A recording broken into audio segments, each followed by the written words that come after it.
Com a palavra pela liderança do PSDB, o deputado Barbosa. Muito obrigado, senhor presidente. Eu quero cumprimentar todos os nossos convidados. Eu me senti extremamente feliz de poder perceber que nós tivemos nesse espaço e nessa condição, dentro da comissão especial, a oportunidade de fugir de uma lógica extremamente econômica, como em audiências anteriores, e termos uma análise que vai além da visão numérica e perceber a política social com seus reais impactos e aquilo que provoca na questão de distribuição de renda e na busca de uma qualidade de vida para maior número de brasileiros, que é a função, inclusive, da Seguridade Social. Eu sou um defensor da concepção de Seguridade Social e Família, e, por isso mesmo, há 22 anos estou nessa Comissão de Seguridade Social. E essa discussão, ela sempre é trazida, principalmente quando se fala em termos de déficit, o déficit da Previdência. No entanto, a gente tem algumas preocupações que devemos apontar. Nós entendemos que o tripé da Seguridade, ela, quando abrange a saúde e assistência social, ela também conta com as fontes de financiamento previstas para a Seguridade Social. E ainda eu não tenho uma resposta, e gostaria, inclusive, que o doutor Claudemir, o próprio André e o Eduardo Facchini pudesse também abordar, que se nós não tivermos um olhar específico na Previdência Social, inclusive tentando identificar os gastos da Previdência, ou melhor, o que ela tem que cumprir como obrigação constitucional, se nós não estaríamos cada vez mais buscando nas outras fontes os recursos para a sua sustentabilidade, fazendo com que a política de assistência e a política de saúde também se prive de uma forma cada vez mais crescente dessas outras fontes de recursos. E qual seria o real impacto disso em outras duas políticas que, no meu entender, também são prescindíveis e que a população necessita, principalmente a população mais vulnerável. Em relação à questão das filantrópicas, especificamente, eu quero colocar aqui, em nome do PSDB, que nós somos totalmente favoráveis à manutenção do que é previsto hoje pela Constituição Federal. O texto do governo não veio com essa proposição, tem sido um posicionamento do nobre relator, Arthur Maia, que nós respeitamos. Isso é importante que seja trazido, eu acho que todo debate é fundamental numa sociedade que amadurece, mas nós temos uma compreensão clara, primeiro, a relevância do serviço dessas entidades. Nós não podemos analisá-lo, isso foi colocado por todos aqui.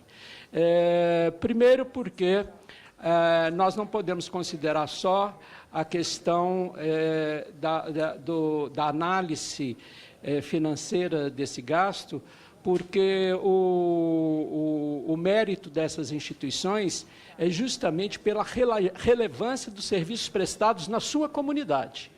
Esse é o parâmetro que nos baliza, ou seja, a sociedade prescinde delas. E a sociedade ela não concordará nunca com uma debilidade dessas instituições, que tem sido porta de entrada, inclusive, para muitos, né? Então, é fundamental que nós possamos reforçar essa ideia, mesmo porque, se até trabalharmos na tese do relator Arthur Maia, que nós precisamos de outras formas de compensação, por exemplo, dentro do que nós vivemos hoje, de um teto de gastos, nós não temos como ter outra fonte para cobrir essas instituições.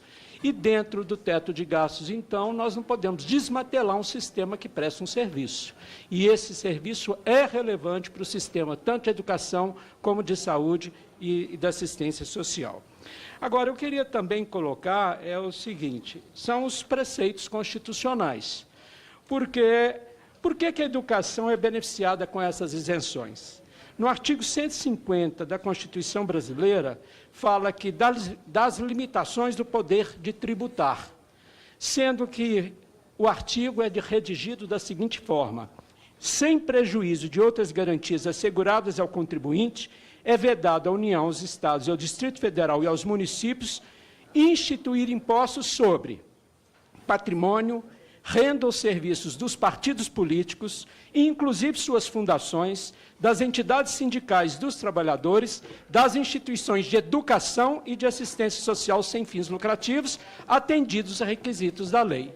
Sendo assim, se nós formos identificar uma dessas instituições, nós temos que falar das demais que também não foram citadas. Não que eu esteja defendendo que elas também tenham que vir a contribuir, mas nós não podemos focar numa única instituição que é citada como não podendo se tributar pela própria Constituição brasileira. Sem dizer que no artigo 195 está muito especificado quais são as entidades de assistência social, que as entidades beneficentes de assistência social são isentas da tributação, e nós temos uma legislação específica que define o que é entidade de assistência social e como ela é caracterizada, apesar de uma decisão do Supremo recentemente que deseja que indica, que não deseja, mas que indica ao Congresso Nacional que nós temos que regulamentar o que são entidades beneficentes de assistências sociais através de uma lei ordinária, porque hoje a lei que define isso é uma lei ordinária, que é um momento até interessante para a gente mergulhar e debruçar sobre a questão. Mas eu gostaria de alertar o relator, apesar de ele não estar presente, mas o deputado que está fazendo os seus ouvidos, que é o Marcos Pestana, com certeza colocará para eles essas nossas posições, porque os dois artigos da Constituição eles têm que ser pensados de forma articuladas. Tem também uma questão que eu acho importante, mesmo ressaltando que isso não veio como proposta do governo, e é proposta do líder, que também constitui a base governista, igual eu.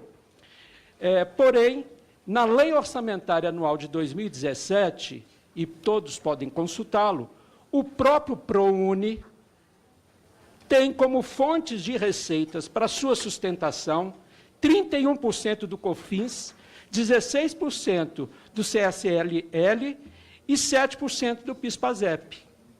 Então, se nós já tivéssemos preocupados com o orçamento da Seguridade Social, nós não poderíamos estar propondo, para ampliação do ProUni, que é um programa relevante também, buscar como fonte de financiamento recursos que financiam a Seguridade Social. Isso também, então, seria motivo de foco desse amplo debate, porque nós já estamos pensando para 2017 políticas que ainda continuam se sustentando em fontes que sustentam a Seguridade Social. Então, dessa forma, eu acredito que nós podemos avançar. Nós consideramos que o texto da reforma, em alguns aspectos, eles precisam ser aprimorados, e nós estamos trabalhando nesse sentido para fazê-lo, mas nesse assunto específico, e eu acredito que não veio no texto, porque há uma compreensão, inclusive, do governo, que isso não pode ser tocado nesse momento, e nós fazemos essa defesa e queremos assumir publicamente a defesa do PSDB para a manutenção das filantrópicas da forma que está nos dias atuais. Muito obrigado, senhor presidente.